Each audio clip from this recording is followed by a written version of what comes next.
We're baby steps. Do you want to throw up a stack? Billy's going to have to clean it. I'm not trying to. He won us money. I don't want to be a jerk to him. All right, there you go. Just one of them. Okay, that was cool. Yeah. That was pretty cool. That was cool. On today's part of my take, we have our good friend Max Homa to get us ready for the Masters. He's going to make the cut this year, guaranteed. Hold on. PFT, say something nice about Max while I drink a little water. I think that Max Homa's hats have gotten exponentially better over the last 3 years. When we first saw him break out onto the tour, they looked like they were prescription sombreros. They've shrunk down to a normal size now. Yep, I'm back. Good point. We also have our recap of the championship game, New Orleans weekend. We're back in studio. Billy's back with us. We got guys on chicks, hot seat, cool throne, and it's all brought to you by our friends at Sling. Sling lets you stream on-demand movies, live TV shows, and live sports instantly on your favorite devices. Watch TV online anytime, anywhere. They've got the Barstool Sports channel, which features a nonstop feed of Barstool's most popular shows, including the Yak, Stool Scenes, the Brandon Walker Show, and Kelly Keegs on the other line. With Sling TV, you get to choose the television option that's right for you, including channel add-ons, premium add-ons, DVR Plus, and more. Sling is easy to set up, easy to use, and there's no contracts. Sign up now and try it absolutely free. Whatever you're into, Sling is where you can find the live sports you love all in one place. Go to sling.com/barstool to sign up now and try it for free. That is sling.com/barstool to sign up now and try it for free. Sling has everything and a lot of great exclusive Barstool Sports stuff. So go check it out again, sling.com/barstool to sign up now and try it for free. Okay, let's go.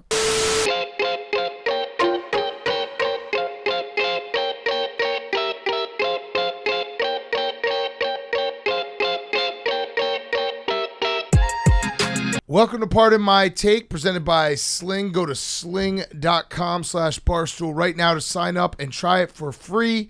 Today is Wednesday, April 6th, and the Kansas City Jayhawks are national champions.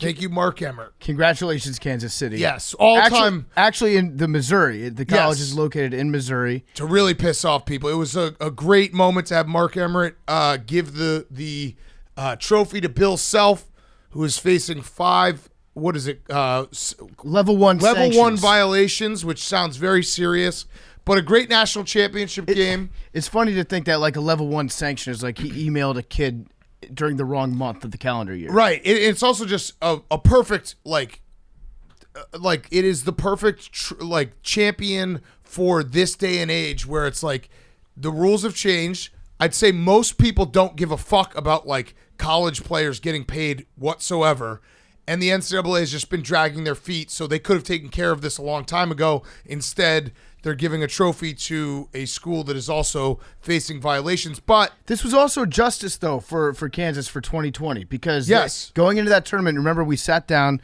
we did the fake bracketology when we found out that we had the tournament ripped from our hands on the eve of the coronavirus. And I think we had Kansas as the number 1 overall seed. I think we picked them to win the championship in 2020 in the fake bracket. It's good to see Kansas get this back. I like it. I like it when a state like Kansas, they've got one thing that they really care about, and that's just college basketball. Mm-hmm. It's good to see them get back in the winner's circle. Yeah, they were 28-3 in 2020, and they looked like the best team in the country. It's a testament to how crazy this tournament is. Kansas, if you went back and looked, since they last won in 2008, this is not even close to their best team, but that doesn't matter. The tournament is, every single year we see the most talented team or the best team falter, or a team that doesn't look like they have it all and they get to the Final Four. So this just proves hey, the tournament is its own entity, and being able to win and cut down the nets in the last weekend or the first weekend of April, last weekend of March, it doesn't really matter if you are the best Kansas team they've had in the last 15 years, and they deserve it. And they were the better team on Monday night. That 15-point comeback at halftime was incredible. Their defense just shut down UNC.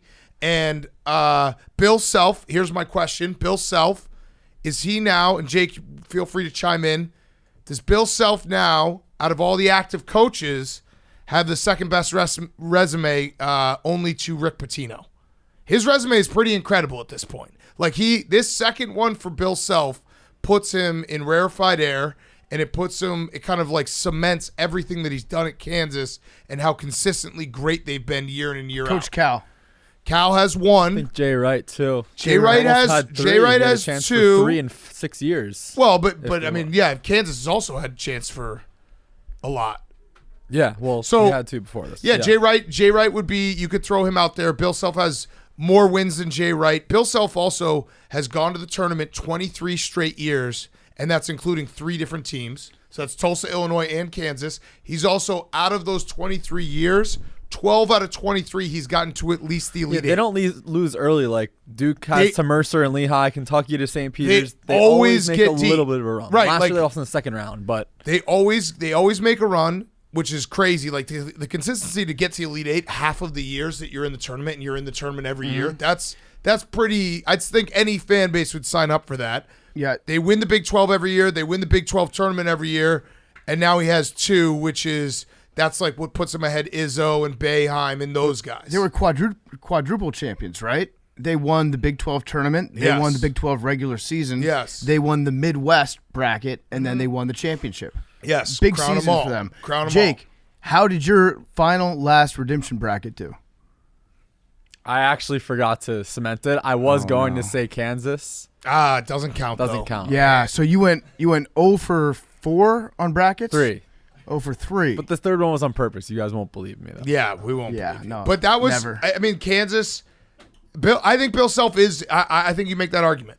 Besides Rick Pitino, because if you just look at the totality of everything that he's done, I think he's like somewhere 4 or 5 on the active list for wins. And obviously, this conversation happens because Coach K just retired. But Coach K's legacy is also forever stained. Well, it's like if Bill Self lost 2 important games to end his season this year, we would put that as a big knock. He would not be in the Rick Pitino. Who does have the most Final Four? Rick Pitino remains unstained. Jake. Yes, Tyler Hansborough. Tyler Hansborough but he's not said active. He's retired. He's over. We talked to Tyler Hansborough on Monday when he came on Barstool Live at Walk-Ons. Shout out Walk-Ons, and he said that was Coach K's last game, but not his last season. Because he's going to keep his corner office. He's going to hover over the whole program. But this isn't about Coach K. This is about Bill Self. And Bill Self, he might be facing these sanctions, but this really was like a legacy cementer for him because getting that second is very, very important. And like he said before this Final Four, like it now validates all those Elite Eights, all those Big 12 titles, regular season and tournament. The entirety, like the totality of his resume now is insanely impressive to win titles 14 years apart. The game was also insane. It was a crazy game. So it started out, Kansas looked like they were going to just put it on them in the first couple minutes. Then UNC went on a run for the ages, and it looked like UNC was going to win by 15, 17 points. The first half was like as bad as it could have gone for Kansas. Yeah. I don't think anybody gave them any shot to win the second. I know I didn't. I basically just gave up at that point. I went upstairs, took a shit, which, by the way, I don't know if you guys are feeling the same way I am, but like I don't think I've pooped as much in terms of times, visits to the bathroom, as I've made in the last like 36 hours after being in New Orleans. I'm on a pretty regular schedule. Yeah, I'm doing okay. You're really? Yeah, I'm doing all right. It's really all the holes are open right now. Okay. But yeah, it was bad. Back to the game. But back to the game. Hubert Davis at halftime, by the way. I'm gonna listen, Big Cat. I'm let you do your basketball takes the way you want to. I'm gonna do my basketball takes the way I want to. Back to the game. Yeah. I was taking a shit at halftime. Okay. And after I finished my shit, don't get mad that I we came have regular downstairs shitting. and I watched the second half. And in the second half, it was also just like crazy stuff was happening to UNC left and right. There was the floor that buckled underneath Armando Bacot.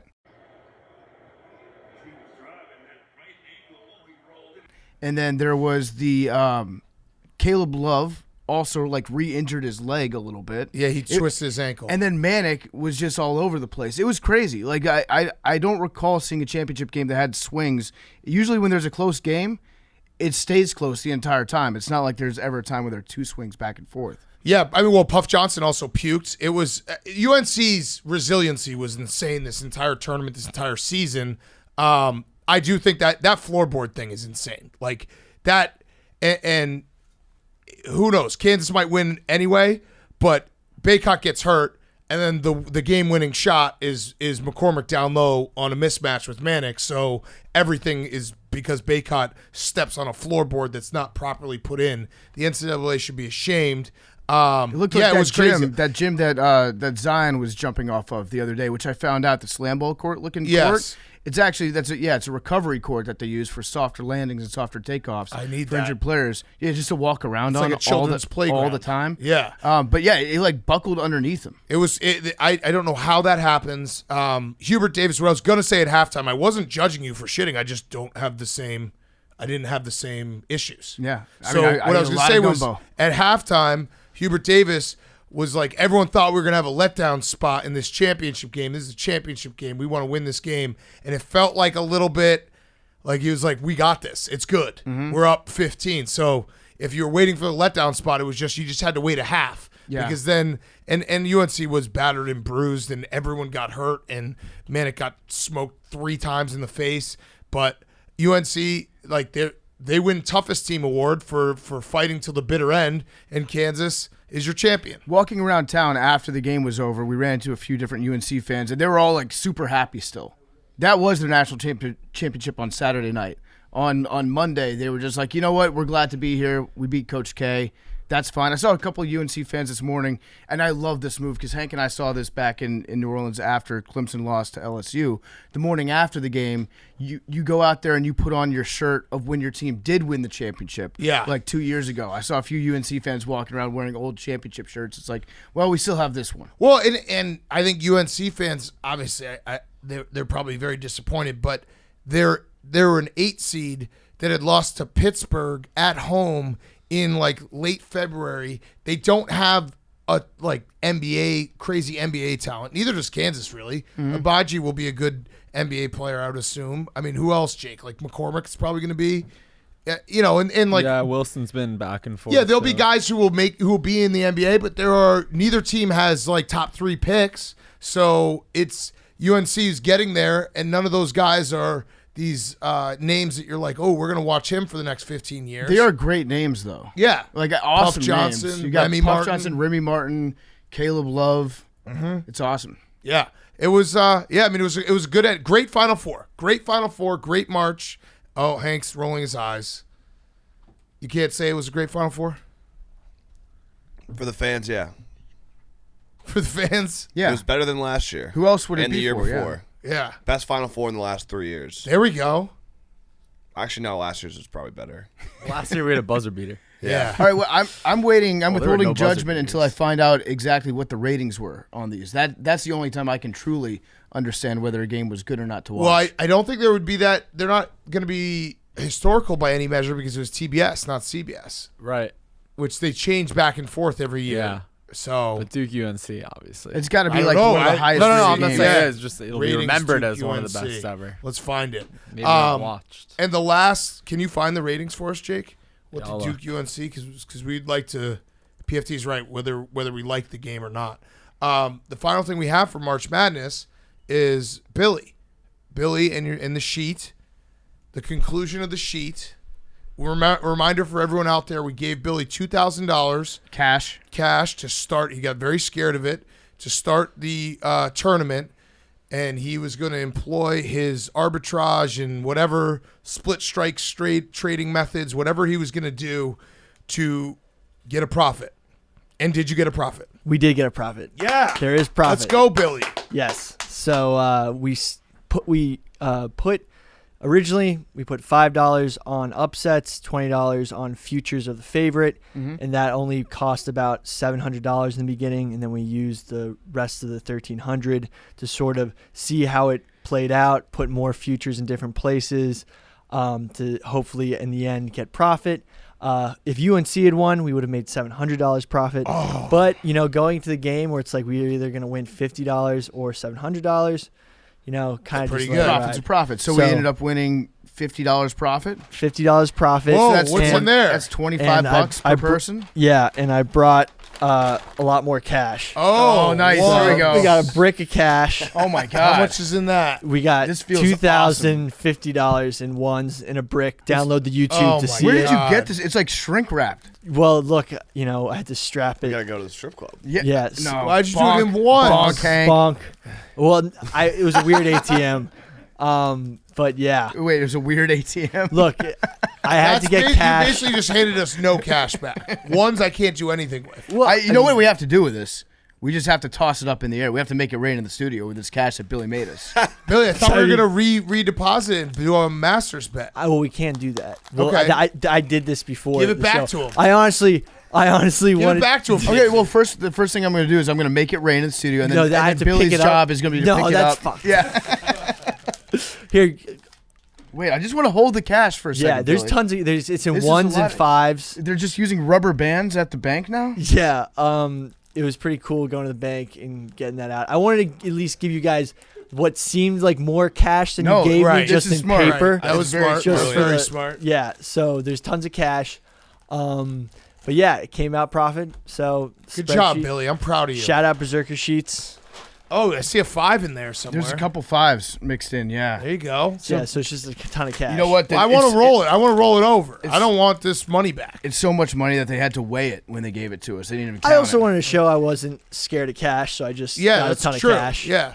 Yeah, Um, you're totally not scared. Exposure Why are you therapy sweating? to cash. Yeah. Well, it was cool when it was in the shrink wrap, but now that it's out, it's kind of a Yeah. little- It's annoying. scary Now it's again. just a bunch of ones. You didn't take that on the train though. You waited till you got close Yeah, to the office. yeah, exactly. yeah. We're 100%. baby steps. Do you want to throw up a stack? And then Billy's going to have to clean it. I'm not trying to. He won us money. I don't want to be a jerk to him. All right, there you go. Just one of them. Just one of them. Okay, that was cool. yeah. That was pretty cool. That was cool. Yeah. Yeah, let's do it on a Max. I want to put all this money on Max to make the cut. Perfect. Let's do it. Let's do So it. you need the cash back. Yes. Okay.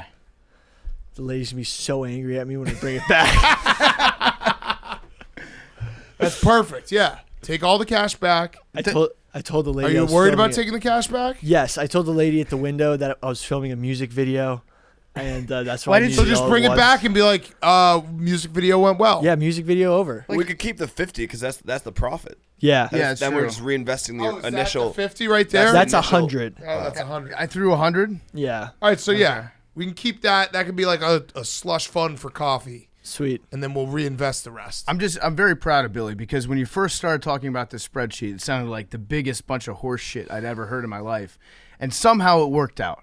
And I'm proud of your brain, Billy. Thank you. Really, the two actual gambling decisions where I had to put a risk was that St. Peter's wouldn't win the whole thing, and that Duke or Gonzaga wouldn't go the whole way. That Got was it. really the two. Now, did you have fun, or was it stressful? It seemed like it was No. way more stressful No, than it fun. Was, it was very stressful, Yeah, but I had time, yeah. so But it did seem at points it was like this is I'd be sitting in front of an Excel spreadsheet for just hours randomly. $50.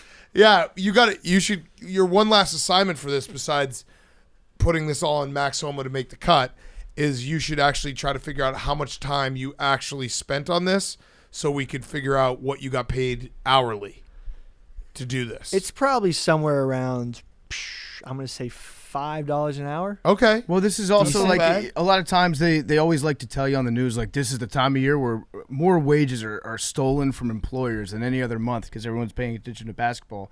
You were actually making more money by doing less real work for the company by doing this.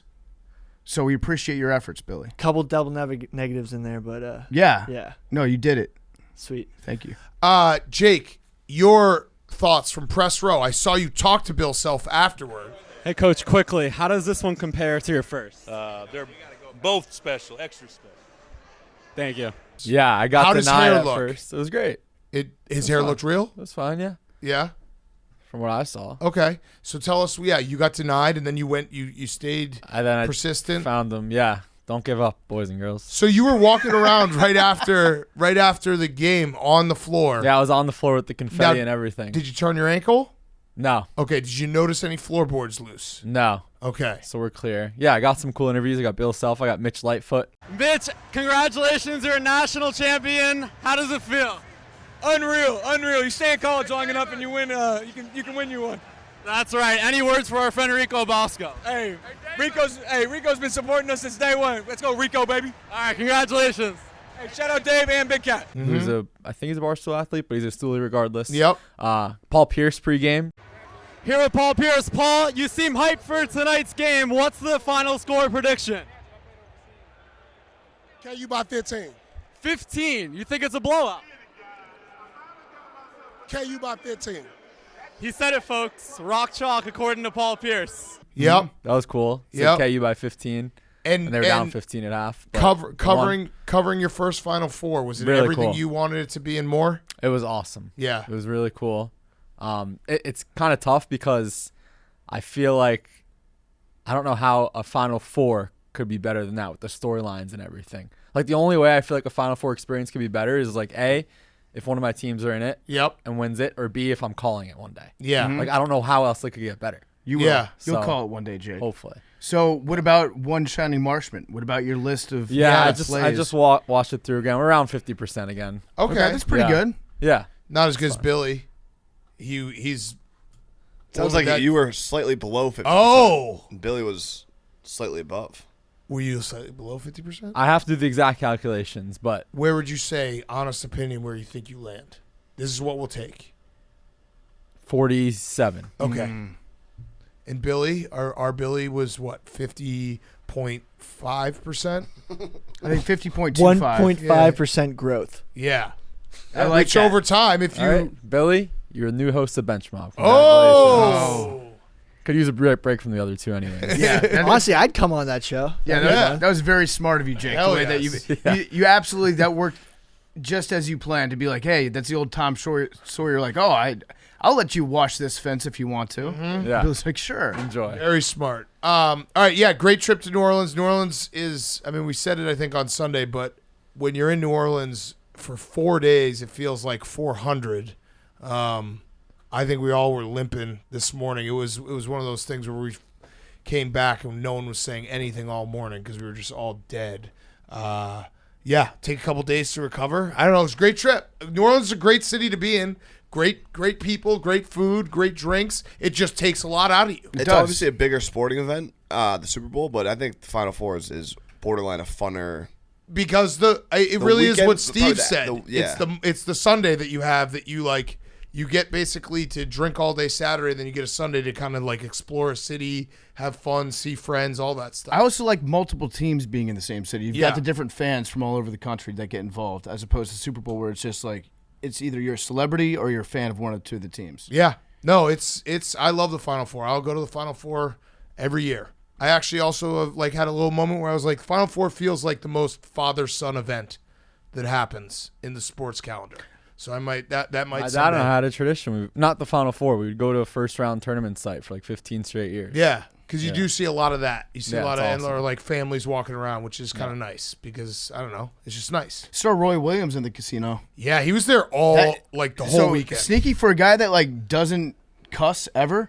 He spends like 99% of his life at a craps table. Yeah. He's like he loves gambling. He was everywhere this weekend. There was also rumors about the Honey Badger being there at like 8 a.m. in the morning, and then I saw today that he's visiting with the Saints. So Yeah. it's good that the timing worked out for him there. That was perfect timing for him. And thank you to Mincy, the king of the South, for being a great host all weekend long.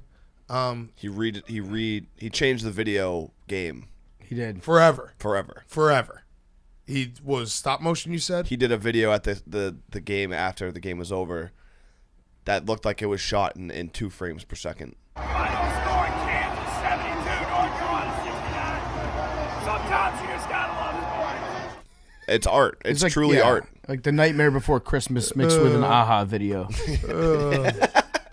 It was perfect. I don't know who makes these videos for him, but they're 5th most watched Final Four game, by the way. 5th? UNC. Wow. One was Wisconsin, Kentucky. Oh wow. So wait, so That's in the modern era though. so that means we liked the game. We enjoyed the game. Yeah, we enjoyed it slightly less than when But yeah, Wisconsin I think if it was beat on Duke. CBS, it probably would have been up there. Yeah. Yes. All right, let's do Hot Seat Cool Throw, and then we got Max Homa on the show to preview the Masters. Hot Seat Cool Throw is brought to you by our friends at Coors Light. It's a hectic time of year between weddings, graduations, spring sports, and more. We're busier than ever right now.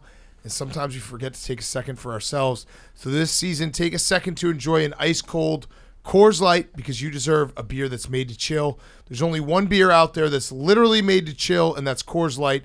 The mountains on the bottles and cans even turn blue when your beer is cold. That way you always know when it's time to chill. Coors Light is cold lagered, cold filtered, cold packages, literally made to chill. It's as crisp and refreshing as the Colorado Rockies, perfect for a moment to unwind. When you crack open a Coors Light, you probably feel that wave of, hey, I'm just having a moment for myself. Everyone needs that. I need that this weekend. I need to chill out, have a Coors Light, sit on my couch, and refresh, and that is what Coors Light does. When you need that second to take for yourself, reach for the beer that's made to chill. Get Coors Light delivered straight to your door with Drizzly or Instacart by going to CoorsLight.com/take. Celebrate responsibly. Coors Brewing Company, Golden, Colorado. CoorsLight.com/take. Okay, Hank. My hot seat is anyone that's traveling in the Manchester airport today in London. I don't know if it's still like this today. It's South London. Manchester is just like south of town. Okay. You just got corrected. Mm-hmm. Did I say it was North London? No, you No, said London. I was establishing a right. baseline of fact, because there will be some listeners out there that will be like, "Whoa, Hank just said that Manchester is in London," and they're going to get mad, so I have to correct and be like, "Yeah, he knows that it's in South London, but you don't have to get mad at Hank for saying that." He's basically saying that you called Jersey City New York City, Which is basically the same thing. Right. There's videos like it's a horror show. There's the security line is, if you pulled up to the terminal where you get cabs, like the security line is out the door, like around the corner. There's people are just leaving bags because the baggage claim's taking too long. What happened? I don't know. It's just I don't know the reason for it, but I saw a Twitter thread and it looks quite literally like I Am Legend when they're trying to like leave the city. So apparently it's been a bad couple weeks, and the manager Did people just quit? Yeah, the entire manager of the airport just quit. Oh man, she was like, that's what it I don't looked get like. paid It looked enough like there to was deal a with this. strike, or there was something where like, damn, they were expecting 100 workers and 10 showed up. Okay, I'm looking at it right now. Yeah, this seems like a very, very, very bad scene. Okay, yeah, there's not. I mean, this all the bins for the TSA stacked up on top of each other. There's no worse feeling than showing up to an airport and seeing that it's like a clusterfuck day and just being like, I don't know how I'm gonna get out of here. What would you do? I would probably just just go home. I would leave. I'd go home. I have What if left. you had to be somewhere the next day? Well, I have TSA pre-check and clear, so I'd be fine. I've left a baggage claim before and it was just taking too long, and I've been like, okay, I'll come back and pick this up later. But there's no like more stressful place to be if you're already running late for something than at a busy airport after you land. You just want to be teleported back home at that point. This would drive me nuts. Okay, good hot seat. Also, I almost missed our plane on the way there. That was, I guess people. I know we might have talked about it in the drunk episode. My cool throne is our YouTube channel. Okay. People have been asking this for a long time. We've started uploading the YouTube video of this podcast in the morning, so you can listen to it, you can watch it. We've given people the option. Shout out to Liam and Evan memes behind the scenes, but we haven't talked about it on the show, and I feel like we should get it out there, get people on the YouTube channel watching the videos. Yes, Monday was a perfect example. A video you had, or a podcast you had to watch to see Hank's dead face. That's true. Yeah, it was great. I mean, it was a great visual. You have to admit, Hank, that like the slow zoom ins on your face We're awesome. where you were doing the Stephen A. Smith pain meme.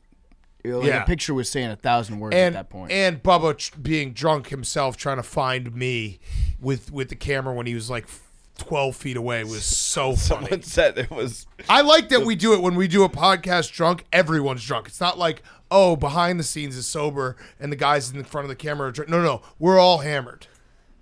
Someone said that he couldn't find you because you were blending in with the other colors of the walls that he also couldn't see. That's facts. Yeah, that's facts. So good. Yeah, go watch it. Go subscribe to the YouTube channel, please. Okay, PFT, your hot seat, cool throne? My hot seat is not having your free speech controlled online by egomaniacal billionaires at Twitter, because that's a light one for today. Elon Musk is coming to save it. Yep. So he's coming to save the day. So Elon Musk is buying like 9% of Twitter right now, and they're giving him a seat on the board. I think he's just got so much money that he can literally buy anything. I don't think that there's anything that he could not buy. Why not? If he didn't want to. So I think he's just like thinking about stuff in his day-to-day life that he uses, and he just wants to buy everything that he uses. Yes. Stay like sun up to sundown. So I think he's just going to make it easier for trolls online. I think he likes trolls. He likes memes. He likes trolls. I think this is good for us. I saw a couple people being like, I am now going to deactivate my Twitter account for at least a week to protest. There we go. That will show them. Yeah, no, I think it's good news for those of us that like to use Twitter to fuck around a lot. Yeah. So, happy to see old Elon getting on board. My cool throne is baseball, because baseball really snuck up on us. Yep. But it's back. Thursday is opening day. Yes. Tomorrow is opening day in baseball. Very excited to pay attention for the first couple weeks of the season. The Seamhead Express is coming back this year. People have been asking about that. I'm defending my second place crown. And I don't know. I feel like I say this every spring, but like I'm excited for baseball season this year. Yeah. I am. Yeah. Why not? Are you? Yeah, sure. I mean, I'm not. a little bit. I get excited for baseball when it comes around, and then, usually it's like baseball starts for a week, I'm pumped. Then I'm going to watch hockey and basketball playoffs, and then I'll come back to baseball. I think I'm excited because it got taken away from us for like a week. Yeah, that never really Do you think hurt me. Was this like a big plan by Manfred to be like, we're going to make the fans think that they're not going to get a season, and then they'll be so grateful? So happy. Yeah. Yeah, no, I love, opening day. I love when baseball does come back. But yeah, that's usually the rhythm of like my watching is baseball comes back, pumped, then the playoffs start. It's like, okay, let's watch the playoffs because those are kind of important. And then baseball comes back around June. It's like, yeah, let's do it. Let's hop right in. All right, my hot seat is Andy Dalton being a nice guy because he signed with the Saints, and Blake Bortles then asked to be cut because there was not enough room for Blake Bortles. So I'm starting to rethink this whole Andy Dalton thing. Well, Blake was like, there's not enough room for two nice guys in this locker room. Yeah. Bullshit. But that just means that Blake's betting on himself. I hope he gets, hopefully someone will sign Blake. Let's keep him in the league. Is there a spring game coming up for any like Big Ten school? I know Clemson's got theirs on Saturday. They should have Blake throw at halftime like Michigan did with Kaepernick. Yeah. Free Blake. Blake should be on a roster, but Andy Dalton, what the fuck, dude? Kind of a dickhead move. Yeah. And then my cool throne is Billy because we're back with Billy, and he didn't do anything in New Orleans to make us mad at him. So good job, Billy. Thanks, guys. Yeah, you did. You didn't. Hogs for the cause. You didn't do anything. Final Four. You didn't do anything. Did you guys see the Burmese pythons on Bourbon Street? We did. Was that Did you take any pictures of Was it? that the part you were Look, most FOMO? I had a lot of FOMO. That's why I left the group text. I didn't. I actually was totally cool with that was funny. move. Like I thought that was a. It wasn't. I wasn't trying to like. I hope you guys understood. It was just like FOMO. Like No, just you left the group text, and I was like, that makes sense. Like, why would you want to be on a group text where we're just planning things and you're not there? Quick question: can I get added back now for? Yes. You already did. reasons? You got perfect. added back this Awesome. morning. Oh, I did. Yeah. Someone added you back this morning. I think I have to opt back. I'll figure that out. But you did a after. great job in New Orleans. Perfect. But yeah, thanks. I did not Yeah. get any pictures of the Burmese pythons. I think they were in the background of a video that I was in at one point. I mean, but the fact like you guys kind of wasted your whole trip if you also did not get a picture with those pythons. My they bad. were big. They My were bad. very That's big the point. pythons. They're well trained. I love that about you so much that we like went to the Duke UNC and all this stuff. You're like, but dude, did you see those Burmese pythons? Would you have let one of them strangle you? Well, they only strangle you if you like give off fear. Right. So if I was holding a wad of cash in front of you and I had the Burmese python around your neck, would you? I'm working on the cash fear. I think we made huge Big steps step. and Big bounds. steps. there. Immersion therapy. Agreed. Yeah. Agreed. All right, Billy, your hot seat, cool throne. Welcome back. My hot seat We missed you. I missed you guys too. Is plane travelers. We had that. Manchester? No, we Oh. had that time after the pandemic where everyone's getting kicked off of planes because no one knew how to act in public. We once again have one of those stories. They're kind of back. A guy got kicked off of a airplane for jerking off 4 times, and after the 4th, they landed the plane. Yeah, like 2 is okay. 3, you're pushing your luck. 4, it's like we got to get everybody up. We got to bring the hazmat team on to hose it down. How long was this flight? Do you have the airline and where it was going? I think it was on Spirit, and I Okay. think it was coming from Florida on the way back from Florida. Wait, wait, say that again. It's just flying around Florida. Yeah, That actually makes It sense. was Flying coming from Florida Florida to. somewhere up north.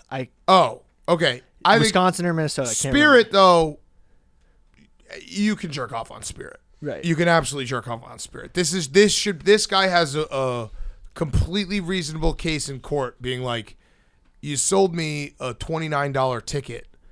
I was gonna jerk off, and they'd be like, "Well, yeah, you're right. You know what? That's fair." Well, the way that Spirit operates, I think it's a $29 ticket, and then there's a $60 surcharge if you want to pay to sit in the not getting jacked off on section. Right. So I stand with this guy. Am I? Cool? I do. Spirit is the airline that if you take, you're basically saying I'm like the amount. I don't want to spend any money, and I'm willing to just be like tortured for 3 hours to get to my destination. Also, including a guy jerking off next to you. Also, let's give the guy some credit here, just from a medical standpoint, to be able to do it 4 times on what I assume would be like a 3.5 hour flight. That's some impressive numbers. Yeah, that is. That's tough to pull off. It's kind of showing off. Correction. It was Southwest. Oh, okay. Seattle to Phoenix. Okay, changes everything. Put him in jail. My cool throne. You didn't have any part of that, right?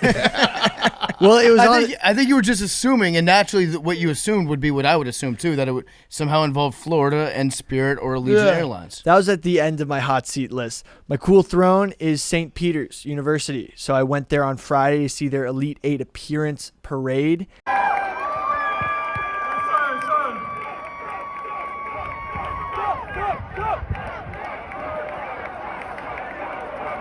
And it was really awesome to see the Jersey City really embrace them. I mean, Jersey City really, as we spoke about earlier, is in the shadow of New York City.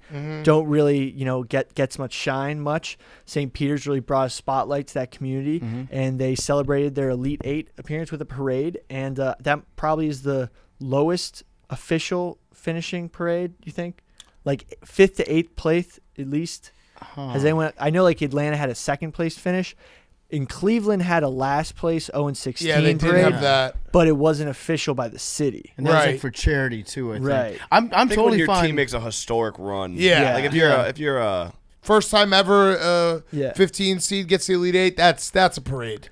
I think they deserve a banner there. They deserve to remember this run for a long time. Yeah. So do you think UNC hangs up a banner?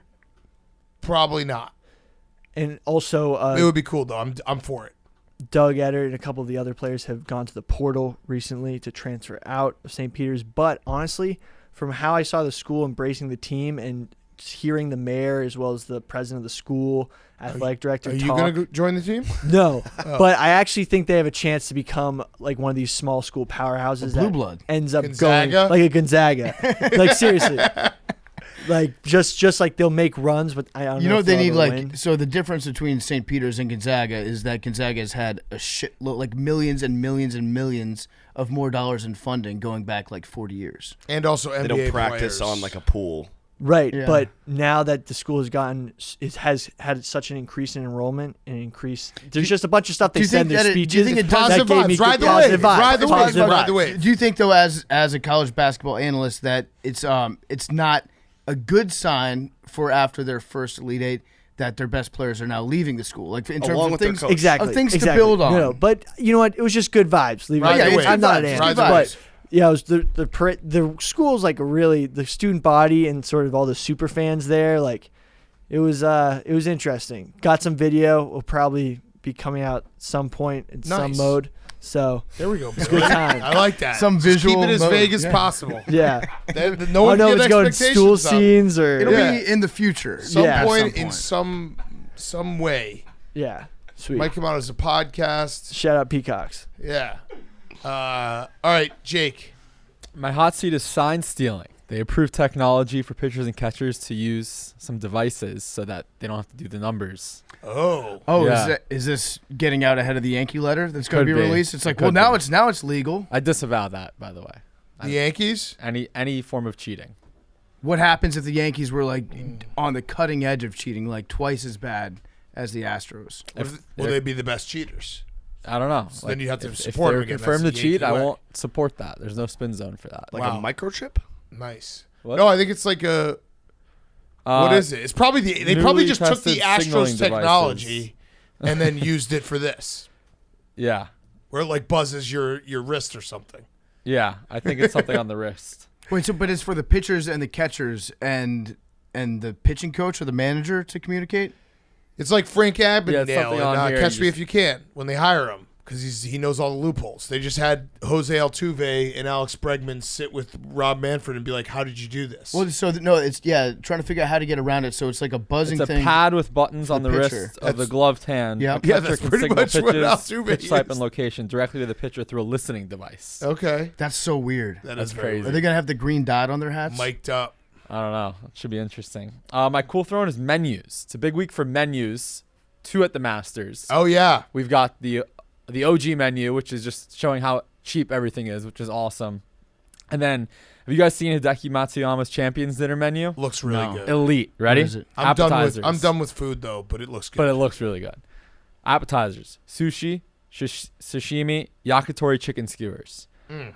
The mains: miso glazed black cod and A5 Wagyu beef ribeye. Okay, And then the dessert is Japanese strawberry shortcake. that sounds amazing. That's like a perfect meal. Yeah, unbelievable. And then obviously pimento cheese. I've never had that, but $1.50. Everything is under. The most expensive thing is $6. The white wine, Chardonnay. Mm-hmm. Everything else is cheaper. yeah, I'm done with food, but it does sound delicious. Yeah, it's awesome. I do love looking at the Masters prices and just being like, "Ooh, I'd be able to eat everything for $25." I saw something online that said that they were starting to like modernize the Masters a little bit. Where I don't know if they're allowing cell phones this year. Yeah, it was Dude Perfect. But yeah, Dude Perfect is modernized. Yeah, they're the breaking point of this entire thing. But at some point in the future, they are going to allow cell phones. I hope they never do that. No, I hope, agree. I hope they go harder against cell phone. I hope they actually have like their own security staff arrest people that try to break the cell phone rule. Yes. I like Augusta as it is. I hope. Yeah, they don't even let you use a cell phone the week before and after. Yeah, they have one of those like electromagnetic pulses that goes off that just fries all your electronics. Mm-hmm. Yeah, I agree. Keep the Masters the Masters. All right, let's get to our interview, speaking of, with Max Homa, who's getting ready for Augusta. Before we do that, PFT, you had a quick word from one of our sponsors. Before we get to Max, I want to talk to you guys about BetterHelp. BetterHelp, that are great friends. People don't always realize that physical symptoms like headaches, teeth grinding, even digestive issues can be indicators of stress. And let's not forget about doom scrolling, sleeping too little, sleeping too much, undereating, and overeating. Stress shows up in all kinds of ways, and in a world that's telling you to do more, sleep less, and grind all the time, here's a reminder: take care of yourself. Do less and maybe try some therapy. We love BetterHelp. BetterHelp can help you feel better about yourself. Might not always feel like you need to talk to somebody, but it's always a good idea to get things off your chest. That way it doesn't lead to something bigger building up in the future. BetterHelp is online therapy that offers video, phone, even live chat sessions with your therapist, so you don't have to see anyone on camera if you don't want to. It's much more affordable than in-person therapy. You can be matched with a therapist in under 48 hours. Give it a try. See why over 2 million people have used BetterHelp online therapy. This podcast is sponsored by BetterHelp, and our listeners get 10% off their first month at betterhelp.com/PMT. That's BetterHelp.com/PMT. Here's Max Homa. Okay, we now welcome on our very good friend and soon-to-be member of a Masters Making the Cut group. It is Max Homa. He's getting ready for the Masters. We're gonna air this right before the Masters start. So let's just do a little quick, like, how we're feeling, how everything's coming together. Can you really bounce off of this, Fortnite Open victory and propel yourself to be someone who actually plays on Saturday and Sunday at Augusta? I mean, absolutely. I've been the only thing that's made me nervous. Golf game can't possibly feel better. The only thing that's made me nervous is for the first time in my life, I've kind of laid my nuts on the table and said I'm going to do something. That's getting me a little. Honestly, I don't know if it's quite up there with a pinky bet rush, but this is quite the rush. Now, did you say you were going to make the cut before I just pretended that you said you were going to make the cut? Did I do that to you? No, I texted you that I was 100% making this cut. That's right. This year. Okay. All right. Yeah, and then I just said it out loud. I said it out loud and put the pressure on you. Have a lot more of a following, and then you honestly have a lot angrier fans than I do. So they're into it right now. Yeah. So what's the stakes here? Yeah, I don't think you can just say like your nuts are on the line unless. Well, like, embarrassment. Yeah. It could be my life because I think your AWLs might come after me like physically if I don't do this. I have to go play laser tag with Natalie's husband's kid. Yeah, I think you should have to do that. If you don't make the cut, you should have to go. Where was that? Like North Carolina or something? North Carolina, that's too far. I could probably make that happen. I think that would be a very funny visual. If you don't make the cut at Augusta for you, yeah. on Sunday, we get a picture of you playing laser tags with a bunch of 7-year-olds you'd never met in your life. And that will give you like a humbling moment where it's like, hey, do you know how you can avoid this? Being better at golf, Max. Being better at golf. I think that's a fair point. Those kids will not know it's coming though. There's going to be a lot of aggression on that Saturday morning. Honestly, that sounds like a lot of fun. Ready for that? Playing laser tag with you're like what's his name? Billy Madison when he's playing dodgeball, just lighting kids up. Oh, they'll feel the wrath. I did like your take though that we as adults don't play laser tag enough. I agree wholeheartedly. Laser tag is a great time. Panic room things now. And that sounds terrible, but like laser tag is a very similar building like construct. I feel like we could just kind of keep that afloat a little bit better. Yeah, laser smash rooms. Laser talking about? No, laser tag. So the new escape rooms that they have, I'm pretty sure that they're only used for like corporate retreats.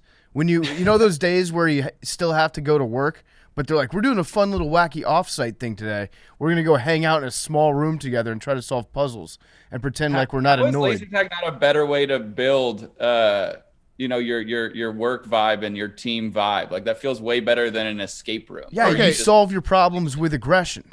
I'll just say it. I think paintball is far superior to laser tag. I know that paintball probably can't be played by 7-year-olds, but my problem with laser tag was always like half the lasers don't work, and then you're just stuck. I feel like they never updated the technology. Maybe I'm wrong. I haven't been in a laser tag place in like 10 years, maybe longer. Remember when it first came out and it was like, holy fuck, this is next level stuff. And it's like they hadn't fully figured out how to use the technology. So you're walking around with like an 80-pound pack and the lasers don't even like shoot right. But they probably have fixed it. Think about that though. What you just said, you said that the technology wasn't great essentially, and this has been 10, 15 years later, and think of how good technology is. Right. Mm-hmm. I mean, Jeff Bezos went to the moon. Like what if we incorporated new technology? It could be tremendous. I'm down with that. If we use our money, instead of sending Jeff Bezos to play just the tip with the atmosphere, to laser tag technology, I'm cool with that. I think it's more impressive to say like technology has gotten so good that Jeff Bezos got laid. That's like more impressive than like going into the atmosphere and then coming back in a parachute. That's pretty good technology. It is. And as far as the laser tag situation goes, I think it's like, did you read the story that came out about Jim Harbaugh and going to play laser tag? Oh, yeah. So Harbaugh is so competitive about laser tag that he was setting all the high records. He was like doing the high scores for his entire party and his group, and they were trying to figure out how he was dominating people so bad. And it turns out he was just following the worst kid around and just standing next to him and letting his battery recharge and then killing him immediately. I respect the hell out of Harbaugh for doing that. And I'm not surprised. After listening to his interviews on here and reading some stories about him, that makes a lot of sense. I would have thought maybe he'd be a little bit more of a competitor and want to kind of pick on the best player, but I respect the grind regardless. Well, that's the Michigan way. It's pretty much like scheduling the Little Sisters of the Poor back in 1901, and you win a national championship. Detroit YMCA. Yeah. They teach them how to play football, then they beat them. Max, I'm wearing the Italian soccer jersey in your honor today. I wanted to get your feedback on your team. I guess the big news is you guys won the Euros, right? Congratulations. European champions. Yeah, I watched so much of it. That one guy up at the front of the pitch, as we say, or the pitch in Italian. He was really good. He was dominant. A lot of passion. Carbo loaded, obviously, on pasta before, from what the team told me. And, got the job done. Congratulations. Yeah. What a team. So you have guaranteed that you're going to make the cut at the Masters. Congratulations in advance for that. Thank you. I'm curious because we kind of parachute in once a year to Augusta, and we talk about the azaleas, the fake bird sounds that they put in, the spray painted grass, all the stuff that we love about the Masters. I'm curious, from a guy that has played there, what is your favorite hole? Oh, my favorite hole, the 13th hole, because that's where all the azaleas are on the left, and that's pretty awesome. But I mean, Augusta's it's pretty, as far as the golf course goes, it's pretty amazing. Just as far as like, it's probably the only tournament golf course you never have to go to, and you feel like you know every hole. So that's pretty cool. But when you get in, it's kind of sad. You get to play the coolest golf course in the country at the very least, and I don't like get to sit there and appreciate it. But my buddy Taylor and I went 3 weeks ago. They did not track my flight there like they did Tiger Woods's yesterday, but or last week, I guess, because we're in the time machine. But we went, and it was cool to just go there, and like I actually had a drink and like got to enjoy where I was. And I left there thinking, pretty lucky I get to come out to this golf course in 3 weeks and make the cut here and see what it looks like on a Sunday of the golf tournament. Because I practiced playing the weekend of my practice round was Saturday and a Sunday, which was, I think that's good practice. It's like kind of manifesting what will happen here in due time. I like that. So wait, just from a noob side, like PFT said, we parachuted in Augusta. How many times do you actually get to practice? Like, when will you go to Augusta, and how many times you get to actually practice before you have to play in it? Like, is there enough time to figure some things out, or is it just, all right, we're showing up to Augusta every year and we're just hoping that we do well? I think they give us, once you qualify, I think they give you like 5 rounds to go up there and check it out on your own. It's just not very similar to when you actually play the tournament. They make it so much more difficult. But then once I'll get there Saturday of the tournament or the week prior to the tournament. So I'll practice Sunday out there, Monday, Tuesday, and a bit on Wednesday. So you kind of get to get a pretty good feel. It's just like any other tournament in a way with the practice. It's just a lot more important. So it's tough. It's a really hard golf course. So like learning it fast is hard. I've played the one that was in November, and the golf course is nothing like what it is in April. So that was kind of that's my excuse for why I missed the cut in both November and April, because the November one I was used to watching it on TV, obviously, and I thought that didn't seem fair. I didn't have any knowledge, and then the April one, I was tricked by the November one. Mm-hmm. So this year, second April one, I feel like I know all of the things now. How like serious are the practice rounds when you do it? Like, how does it work? Do you go out with someone else? You obviously are with your caddy, but like if you go, you're on the 12th hole and you hit one in the water, do you like say like mulligan, then rip a bowl and then get back right at it? Like, how does that work? You actually nailed that. Yeah. The bowls are flying around Augusta. No, it's pretty, it's obviously pretty serious, but I play with the same crew mostly. The only difference is we usually have a pro-am on Wednesdays. So we have to play with, a bunch of CEOs and people who are successful for their brains and actual like real success and not just hitting a golf ball around. So we do that every Wednesday, but at the majors and obviously at the Masters, we do not. So we get a lot more time on the golf course. So you end up playing, you get to play a little bit more loose with like only playing 9 holes.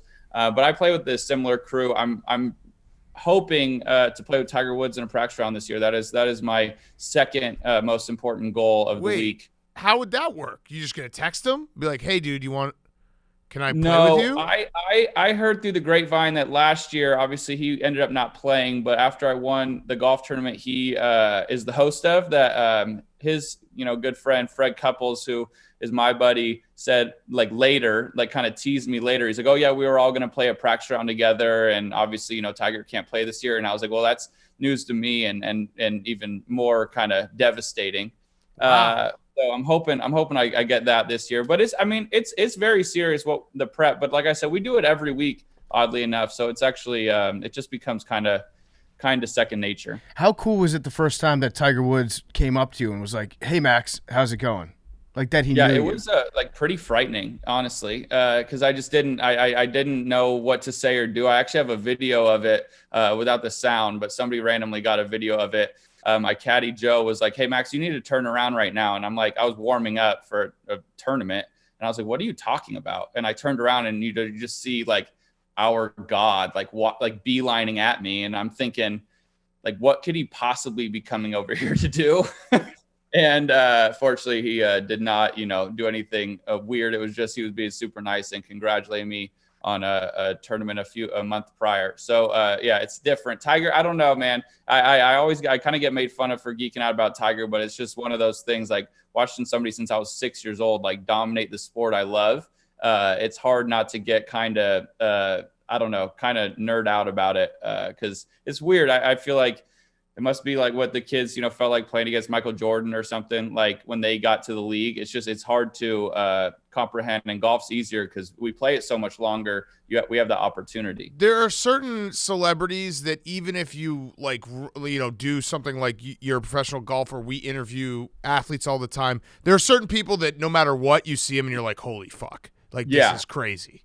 There's like a weird air to it, and like I only know a few that have really gotten me, but like Tiger, it's getting less with Tiger, but it's more weird. Like it's just, the best player ever is I still get to compete against him. But I met Michael Jordan's the only person other than Tiger that I met, and that one floored me maybe more than Tiger Woods. Yeah. Not to mention he's like really, really big, and that helps a little bit. My dog is going to town on her water. What kind of dog you got? I got a yellow lab. Oh, can we see her? Oh, you're so basic. Come here. Yeah, bring her over. I am. Did you adopt your dog, or did you get it at a? Should I lie? Well, I mean, what? No, go ahead. Tell it. So you did a breeder. I did a breeder. So you actually killed a dog when getting that dog, just so you know. Yeah, but honestly, I really love her, so I try not to think about that. Yeah, no, there's a dead dog right now with your name on it. I think my wife Lacey has serious kind of regret with that, because almost every single day she follows some of those like dogs that get killed in China. Jesus Christ! Yeah. If it was up to her, we'd have 7,000 dogs in my.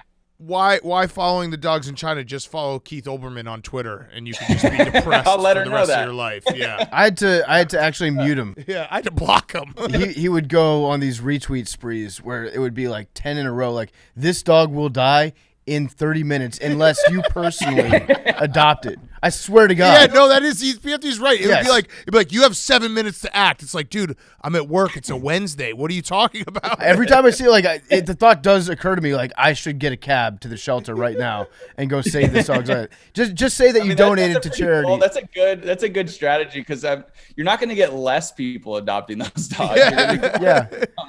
That's very true. Are you like the rest of the golf world when they put the tweet out in the morning of the pin placement at Augusta, where you look at it and you like go through the holes? Like, I guess it's kind of like what we would do when they announced the NFL schedule for the upcoming year and be like, okay, win, loss, win, loss. Are you like, okay, I'm going to birdie 13, 15 is going to fuck me over, and then 16, 17, I can make up that stroke there?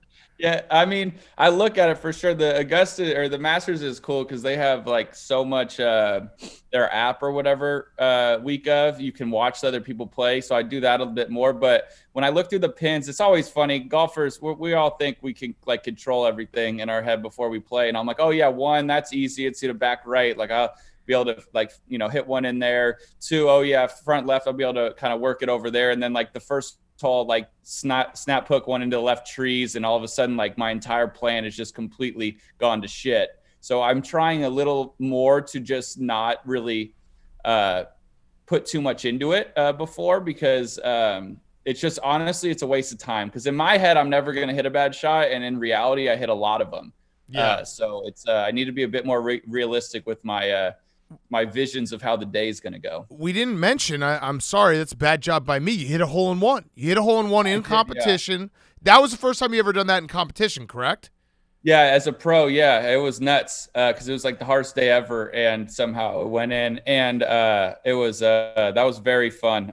It was one of those, like, holes in one are like the most, I feel like they're like 90% luck. Like the more good shots you hit, the more opportunity the ball has to go in the hole. But like you're never really like aiming at the hole that often as a pro. So like it's always like almost a miss when it goes in. So when it goes in, it's like truly jarring. Yeah. What if you hit like a beautiful 5-iron into a very significant breeze and it bounces twice and goes right in? At that point, if you were to do that in competition, would you say that you would absolutely release an official statement after your round was over talking about it? If I was playing with Ernie Els and I beat Goodis and Ken Duke and somebody else without any strokes, without any handicap strokes, I would write up a press release for sure. I don't know if anybody would read it, but how does that work though? If it's an actual tour event and you hit a hole in one, is it expected? Do you have to buy people drinks in the clubhouse? Do you guys meet for drinks, or is that just something us amateurs do? That locker room, they just built a new one at Bay Hill. They actually do have a bar now. So I went in and like sat with the guys and paid for some drinks. I bought the media members drinks for Sunday when they had to do all the all the questioning of people who played better than me. And then I hadn't made one in so long. I went on a spree. I just started Venmoing my friends like money here and there, and I was like, "Have fun, get a drink." And that was my form of making sure that I kept up with the weirdest tradition in sports, that the person who does something good has to spend asinine amounts of money after their favorite moment. I think that's a good. I mean, listen, when I win a big bet or something, it's like I throw it around left and right. Let's go out. So it's good karma. Yeah, but I didn't make like a direct amount of money from the hole in one. You didn't get like I would imagine you get like a car. You probably just I did not know. You just probably forgot. You probably walked off and forgot because you're so not used to like. Oh no, you're playing on a Monday. That was on a Monday, right?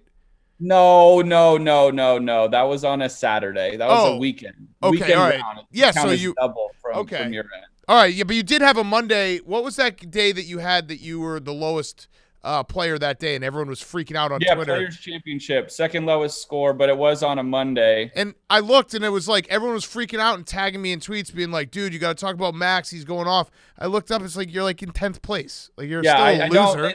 They overreacted. They really overreacted. That was, but don't put that on me. That was their bad. They were excited. I don't often make runs. That was our fifth major. That was nearly the Masters. So I think they were just excited to see me play through the entire weekend, even more golf into Monday. It was a triumph of spirit on my part, if I do say so myself.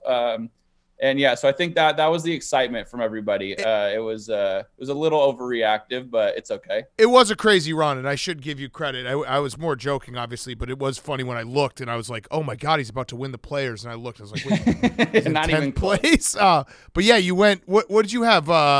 I'm looking at it right now. You had 8 birdies in your final round. Whew. Oh yeah, damn. Birdies were they were flying around that joint that day. That's awesome. Have you like had any assistance in playing Augusta because you've played it in video games so many times? 100%. But again, it goes kind of to my problem where on the video game, I very rarely don't hit a really good drive and a really good second shot. And then they literally typically show you about what you need to do on the putt. So I need to, maybe if I could harness that ability or that kind of, it feels so easy on a video game. I need to like almost trick myself into thinking that. Yeah. But I've played it a lot on video games. What you could do is you could just create a new character and make your new character really shitty. And then you could play Augusta on like the highest difficulty level. That way when you play it in real life, it's like, oh, this isn't so hard. This is a lot anybody easier. Does that where they like build their actual character, and like myself, I'd be like, okay, good at irons, like chipping. I'm not really gonna give myself very much here. Putting, like, can we write like streaky? I wonder if anybody does that, because I think everyone just does, oh yeah, I bomb it. Like I'm the longest guy of all my friends. Yeah, 99 across the board. That's the only way to play video games. All right, so I'm listen, I don't want to ask a mean question, but I did ask this question last time about can you win the Masters? Your odds now are actually like they're 100 to 1, so it's still like holy shit, this would be an insane story, and everyone would be like, how could this possibly happen? And maybe like half the field got hit by a meteor, but you're 100 to 1. You're not the bottom. So do you feel like you could win the Masters?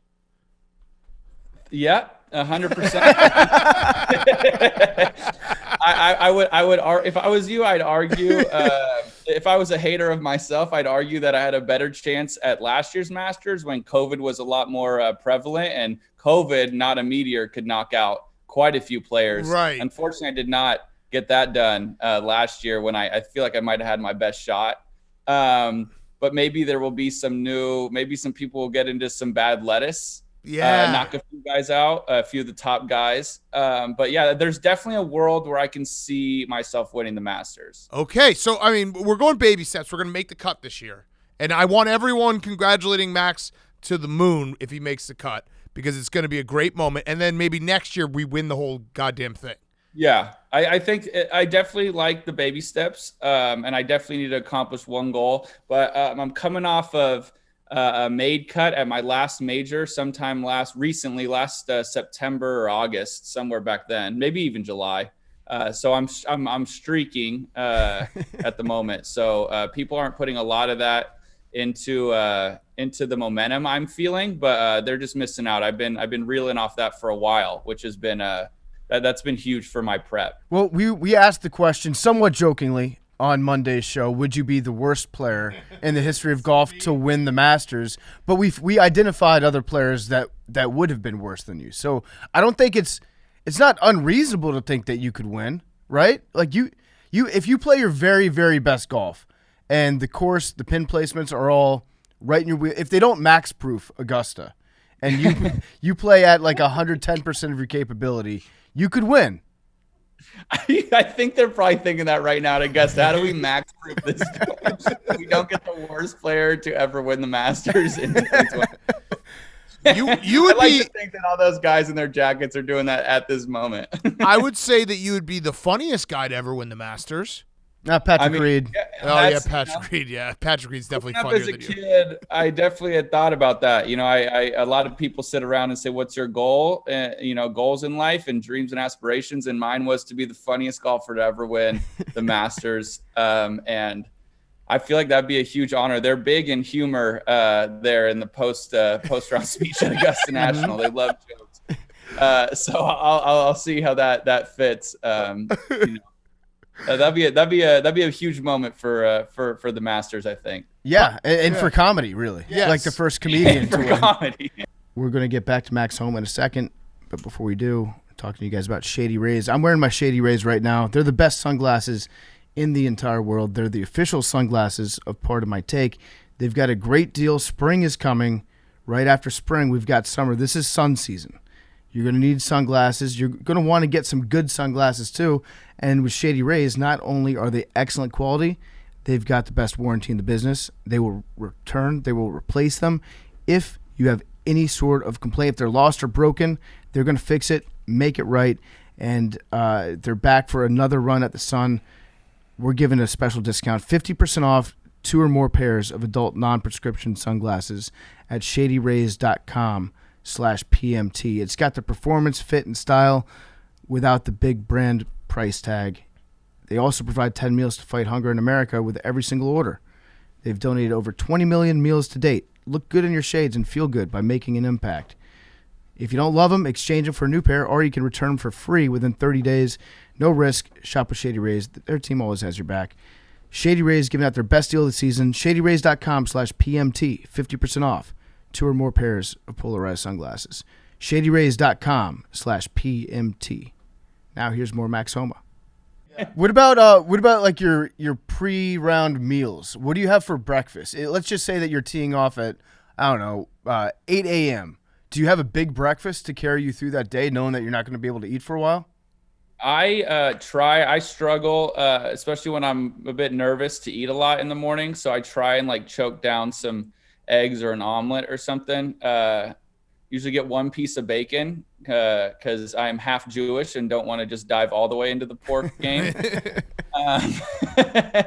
I fortunately, I just bring a bunch of snacks on the course. I'm more of like one of the, what do they say? You eat like a bird, like a lot of, I just pick at stuff all day. Yeah. Try to keep myself going, but I have never been a good breakfast eater. No one's ever said that to me, so I don't really understand that saying. To Big Cat's point, you could just hit the bowl out on the course, make yourself a little bit more hungry. I don't know if that's in the rule. I'll read the rules this year. If you win, you should smoke a bowl of Augusta grass. You should just like no weed, just pack it up, light it on fire. That would be sick. That's You'd be a legend hit for that. Tremendously hard. Yes. Do you want to talk about your Lakers?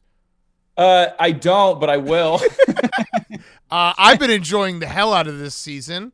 They actually, at the time of this taping, they lost by like 50 points to the Mavericks on national television.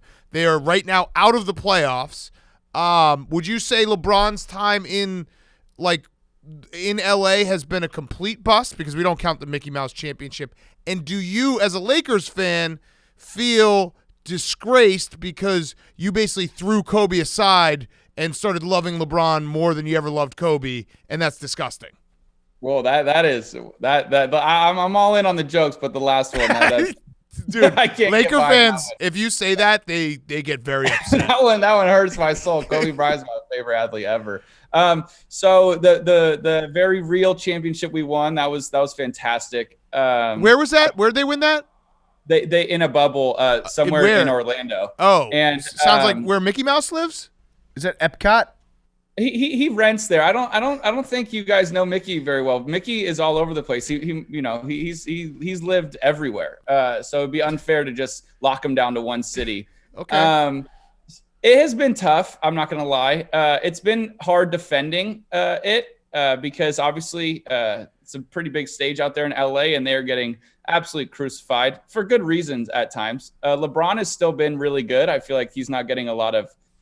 He gets a lot of the criticism, although he does give himself quite a decent amount of praise, so he balances it. He's not in any of the tweets when they lose. How can that be the criticism? Yeah. Is he not in the tweets? No, he's never. His picture's never used in the losing tweets by the Lakers main account. So I don't know how would you even know that he was part of a loss.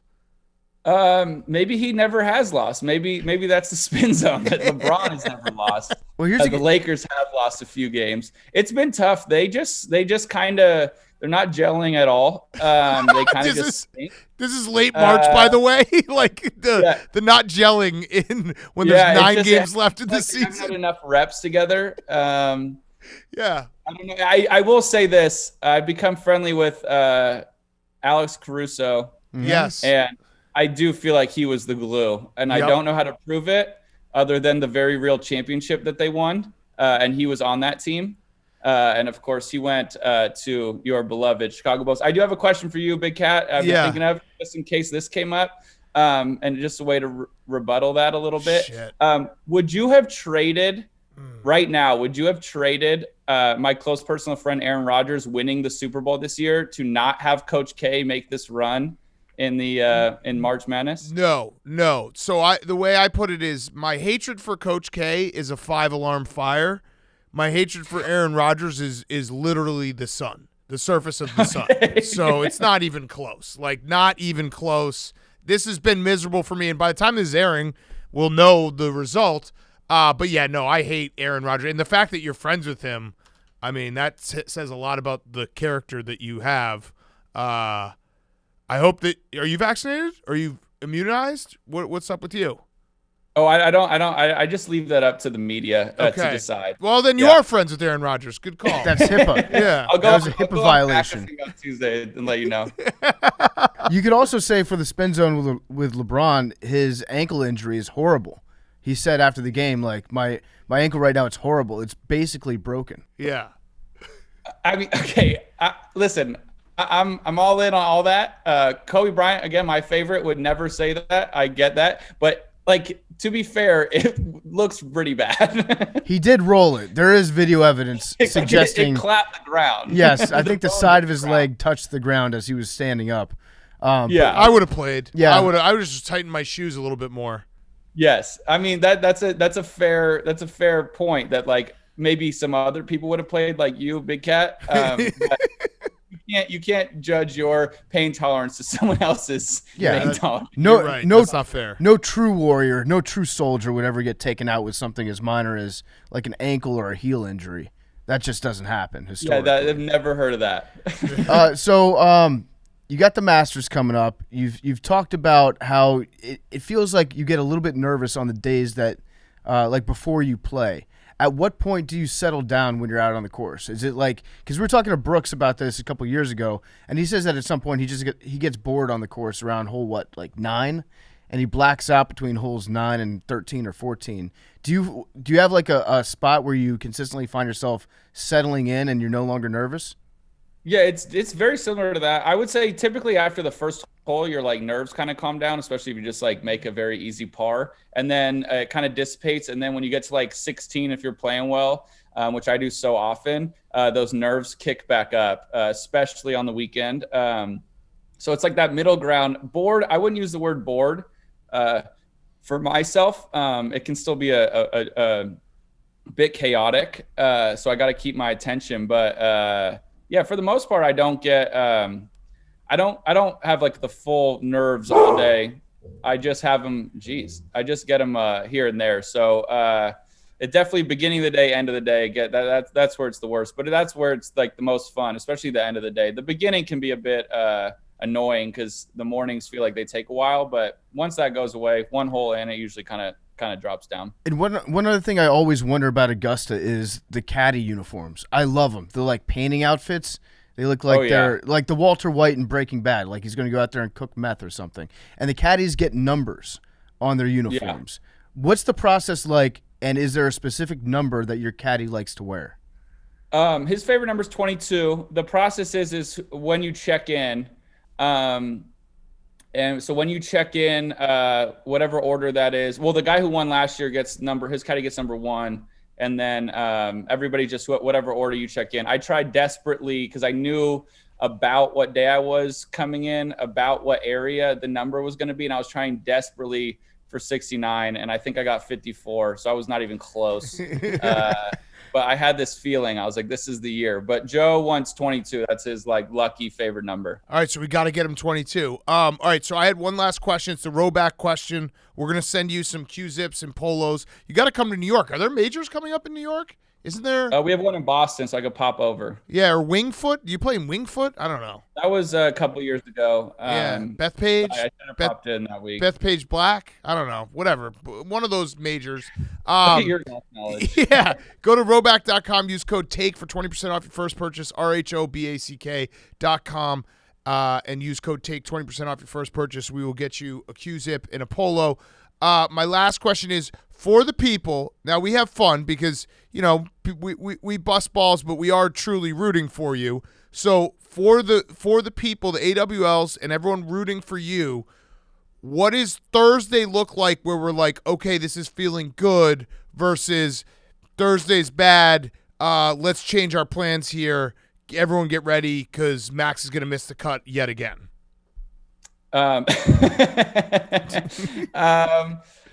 I wish I knew, man. I wish I knew what would guarantee that even at the start of Thursday. I would like to say that if I go out there kind of bogey free through 9 holes, maybe 1-2 under through 9, that would be a great sign. It would mean I'm in control.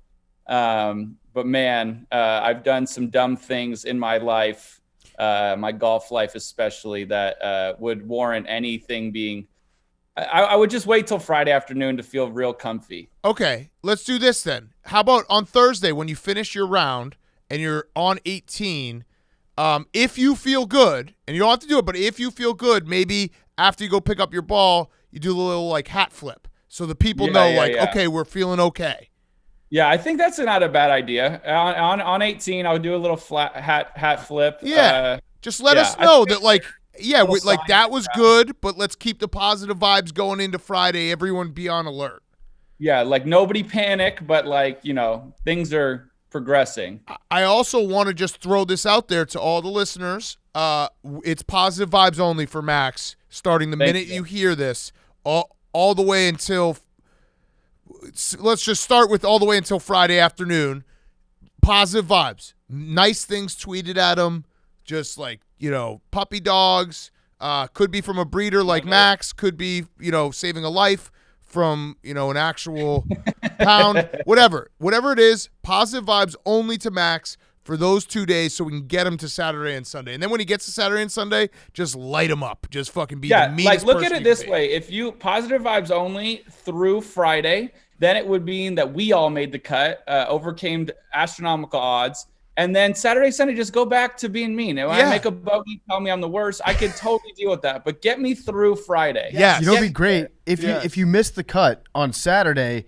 You should adopt a dog from a shelter in Augusta, and then it's like, guess what? if I had made the cut, this dog would have died. Yep. Yeah.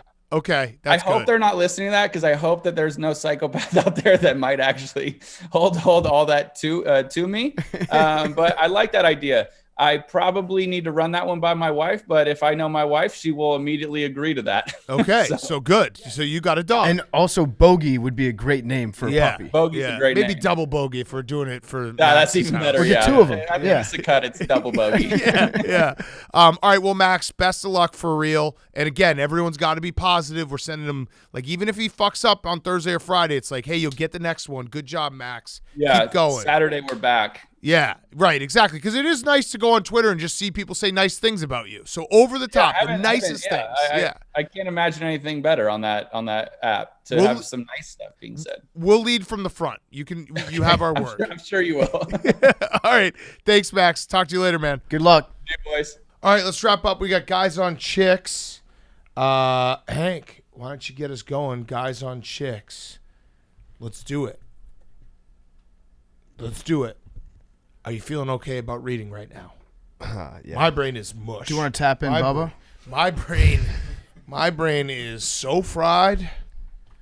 What's up, boys? Especially Dad Bod Cat. No, it's just straight up fat ass. Obese. It is. You should shave the mustache. No, you jerk. You know what? I'll shave my whole face if you shave yours. No. Exactly. Okay. Why don't guys like eating boneless wings? I order pizza pretty often, and on the Pizza Hut app, you can redeem points for free boneless wings, but my husband insists on paying for traditional wings because boneless wings are for children. Do guys just enjoy hot sauce all over their fingers? Plus, you get more meat with boneless, don't you? I don't understand why it's such a big deal. For me, I personally like to look at what I've accomplished after I'm done eating wings. That's part of the fun for me, is to look at like the graveyard of chicken arms that I've just been able to eat, and I can count how many I've eaten. That's fun. That's fun for guys. I like boneless wings. I like regular wings more. Boneless wings are when you just don't want to put in the effort. You know what I mean? Like if you're just, hey, sometimes it's nice to get a blowjob instead of have sex kind of thing. Like I don't want to, you know what I mean? Like I just want to be able to eat this. I don't have to deal with bones. I don't have my hands all gross. Like sometimes it's just nice, right? Also, we forgot to mention, Stanford Steve, maybe the most alpha move ever when we got wings, he ordered a side of buffalo sauce. They brought it in like a soup container. And he was dipping his wings for more buffalo sauce, which I liked. It's a solid move. Yeah. It's aggressive though. He was coming at Billy's neck. Oh, Billy, yeah, he was, yeah. Boneless wings are slow twitch muscles, and bone-in wings are fast twitch muscles. Got it. Dark In meat. terms of on the chicken. Yeah. Yeah, okay. But Does that correlate? Like if you eat more boneless, does that help you? I think it has more higher mineral density. I don't trust anyone who goes all boneless all the time. I think it's one of those things that you just do every now and then, like as a change of pace. Yeah, I mean, to me, boneless wings are just chicken nuggets. Yeah. They're chicken nuggets with Which is sauce, nice. which is fine. It's Yeah. not a problem. I don't look Correct. at them as being wings. Correct. It's like my culture is not your costume when you try to call them wings. What's up, boys? I recently offered to treat my boyfriend of a few months to dinner at a local steakhouse. He ordered an appetizer, the most expensive steak, and 4 drinks. Yes. He then asked if I would treat to ice cream. Yes. I said yes because I really like him, but I have an average job and other things to take care of. Do I just never offer again or tell him he has to keep it to a minimum? Thanks, boys. That is kind of a dick move if he just went most expensive thing on the menu. Because, like, steakhouse is one of those things where if you specifically order the most expensive steak, you're kind of an asshole for that. Like, if someone who, like, in this situation, if it was like, you know, maybe like a business thing where it's like, oh, it's on the corporate card, but there's always that one steak that's like $150. Mm-hmm. The one that, like, that Salt Bay personally prepares for you. So what he should have done is he can order the expensive steak, he can get the appetizers, he can do the drinks, but instead of ordering the ice cream at the restaurant, he should just be like, no, you know what? We've got stuff at home. Yeah. Not made you stick around while he makes you pay for an extra dessert. And then he'll just, like, stop by the grocery store, pick up ice cream on the way home, and that's his contribution to dinner. Yeah. It would have been nice for him to think about that. I was just thinking about this because so if you go out to dinner with your girlfriend's parents, maybe the first time you meet them, what is it? What would you say? Third most expensive steak is where you have to. That's the ceiling. My rule is you go one level beneath what her dad orders. Right, but what if you order first? No, you don't. But what if? No, you don't. You. What if he literally says you order first? I would hold my breath and die. All right, so that would be worse than ordering the most expensive steak. It's very important to be like to let them establish the baseline. But he keeps on saying, "I'm not ordering until you." Well, I'm not going to order. It looks like we're just going to be in a standoff, Mr. X. What do you say, Billy? Me and your daughter. Listen for suggestions. What? If there's like a suggestion thrown out there, like this is good here. Yeah. You gotta I think like the third or fourth most expensive steak is there's just always that feel. You have to judge who you're with. Like you don't if you're out with someone who maybe can't afford the a super expensive steak, just don't be that guy. Yeah, don't. There's really good steaks that aren't the most expensive steak. Don't order the special either. Right. What's up, Big Daddy Cat, Short King PFT, and famed Duke alumni Hank? My boyfriend and I live in LA and have been dating for around 3 years. He's great. I'm 22, he's 24, he has a job, he's clean, he's funny, and our sex life is great. He's clean. There's one problem, though. That's good. I've recently stopped smoking weed, and he's still smoking at least twice a day. We've had discussions about it, but whenever I bring up the fact that he should at least try to cut back, he just replies, "Smoke weed every day," and laughs. Is there merit to my argument, or should I not care because sometimes I want to go out and do things, not just sit around with a stoner? Yeah, I mean, there's some merit to it. But on the other if hand, you were smoking before, you started dating. You got too good for him. Yeah, you think you're better than him. You kind of pulled out the rug on him. Yeah. Like he's not. He thought he definitely went around being like, yeah, my girlfriend's so sweet. We smoke pot all the time. It's awesome. She just gets me. The next thing you know, you're being a narc on his ass. Like if he got into CrossFit and then started pressuring, you can't. Right. That's something else that happens. I feel like sometimes people get super into exercise. It's like I didn't sign up for this. Yeah. Yeah. I would say, there's definitely the people who smoke so much that it's their entire personality. If that's the case, I think you probably have to break up. Yeah, it's not going to work. Like you can't have somebody that's stone cold sober and somebody that's like high all the time. If it's Buddha Ben needs a. Well, he's building, but he needs a Buddha babe. Yeah. That understands him and gets him. Correct. But you can't pair up like a stone cold sober person with that because the personalities you don't align. Right. So he also has a really good comeback every time you tell him to stop, which is just saying smoke weed every day. Yeah. There's really nothing you can say to that. Maybe just smokes a little less weed. He's going to be fine. Yeah, just don't smoke in the morning. But yeah, this does feel like this is headed for a collision course. It sounds like you want to go out and do stuff. And he's like, should we watch Avatar for the 75th time? Maybe just switch him over to sativa instead of indica. Get him outside, go for a hike. I like that. My boyfriend and I had been dating for 2.5 years. When we started dating, he had been broken up with his ex for a year. I noticed very quickly that the Spotify playlist we always use had a cover photo of his ex-girlfriend. Uh-oh. Note, you can't really see her face because she's pointing at the logo on her hat, which is actually his hat that she's wearing. But it's obviously her. I never said anything because I didn't want to come off crazy, and I knew the relationship was over. 2 years later, we use this playlist occasionally, so the pic still pops up. My friends say they are shocked I never confronted him or asked him to change it. Should I have been upset and asked him to change the picture when we started dating? Should I ask him to change it now? No. You're cool. If you're confident in yourself and you trust your boyfriend, it's a nothing burger. It sounds like she's only upset because some of her friends got upset about it. Yeah, that's a nothing burger in my mind. If you are, like I said, confident in yourself, trustworthy of your boyfriend, healthy relationship, nothing burger. I also think the quality of the playlist matters here too. It sounds like it's a banger. Yeah, because you keep bringing it up. Yeah, that's true. So maybe that part, because then it's like, oh man, this is our if it's like your fuck playlist, then yeah, definitely change it. But I think you're doing the right thing. Don't listen to your friends. Mm-hmm. Be yourself. All right, last one. This is a good one. Big Cat and the rest of the crew. I'm currently 7 months pregnant with my boyfriend and my boyfriend's and my first child. Before the tournament, my boyfriend made me choose 64 potential names that he then proceeded to rank and put in a bracket form. Love it. We know we're having a girl. As the college teams moved on, so did our names. I thought it was a fun little joke, but now that the tournament is over, he is dead set that we now have a name picked out and he won't budge from it. How do I explain to him that we can't name our firstborn based on the system? Why not? The name, yeah. What is the name? What one? Okay, so my problem with this is if you agreed to this, it's legally binding. You shouldn't have done this. Like if I had proposed this, it would have been shot down immediately, which is the normal thing to do. Like, we're not naming our child off of a completely random tournament. But you agreed to it, and now, guess what? Your only recourse here is have another kid, and then you get to name that kid. It sounds like maybe, though, he kind of just did it and was like, oh, babe, look, I'm doing this funny little bracket thing. Yeah. And she's like, I'm 7 months pregnant. I'm just trying to, like, get this baby out, whatever, go watch the tournament. And now it's coming to a head. Both of my children were named after they were born. Like, okay, now we got to kind of got to meet them first. Yeah, it's weird to just set them up with a name. Yeah. And then have it not fit. What? Like, I'm curious to know what the name for Kansas was. It had to be one that he liked going into it because they were a 1 seed. Ask yourself this. This Cerulean? is actually, was it Cerulean? Yeah, this is shout out the boy. The boy. Ask yourself this: if a name you liked had won, would you have been cool with the system? And if that's true, then I think it's tough shit. You got to just deal with it, and then have another kid, and you get to name it. Like, save this for your back pocket. When you have another child, you can be like, remember when we did your stupid system? I'm getting to name this kid. I think that's all you got. And it's also kind of a cool story. Like, I got named after Kansas.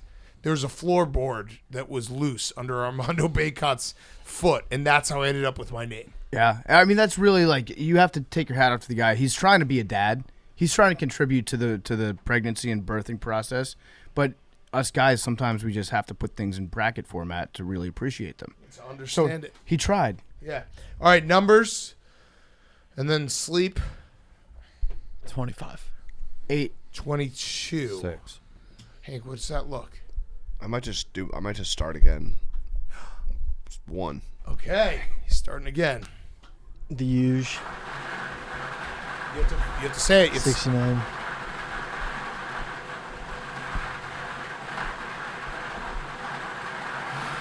Seven.